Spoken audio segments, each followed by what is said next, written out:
Bru, eu posso alterar as medidas da espessura da massa e recheio? Tem alguma regra para isso? Sempre digo que as regras estão aí pra gente quebrá-las, né? Vamos lá. Se você vai trabalhar com uma massa amanteigada é uma massa mais densa, uma massa mais firme. Eu trabalho com 2,5 cm de espessura. Isso não quer dizer que eu não possa fazer isso mais fino, né? Que eu não possa fazer, por exemplo, com 1,5 cm. Só que aí eu tenho que escolher muito bem que recheio que eu vou colocar nessa massa e que tipo de estruturação que eu vou fazer. Então, vamos pensar aqui comigo. Eu tenho uma massa amanteigada de chocolate. Minha massa amanteigada de chocolate é maravilhosa, super firminha, bem úmida, bem maravilhosa mesmo.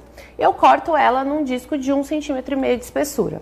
Aí, o que eu vou colocar lá dentro? Eu vou colocar 3 centímetros de recheio de geleia com ganache de frutas vermelhas, que é uma ganache mais molinha?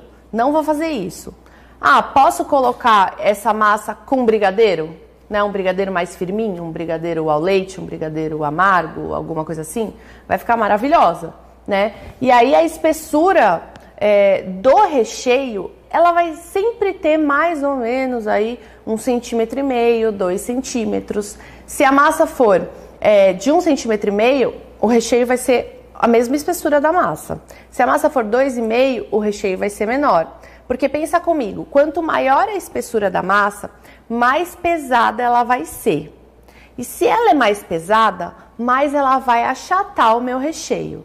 Então, se eu colocar muito recheio com uma massa muito alta, né? Então, por exemplo, mas se a massa de 1,5 cm eu posso colocar a mesma espessura de recheio, eu também posso colocar a mesma espessura de recheio para 2,5 cm, 2,5 cm de massa, 2,5 cm de recheio? Não pode.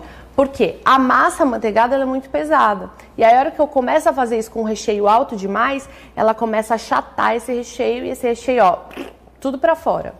Mesmo com cinta de contenção. Isso pode criar uma baita de uma barriga no seu bolo. Então, assim, não é assim a maior regra do mundo, mas eu sempre tomo cuidado com isso. O recheio, ele sempre tem a mesma espessura. E aí a massa, dependendo do tipo da massa, se for uma massa firme, ok. Se for um recheio firme, ok. A gente pode fazer uma massa um pouquinho mais fina, mas sempre tomando muito cuidado com esses processos.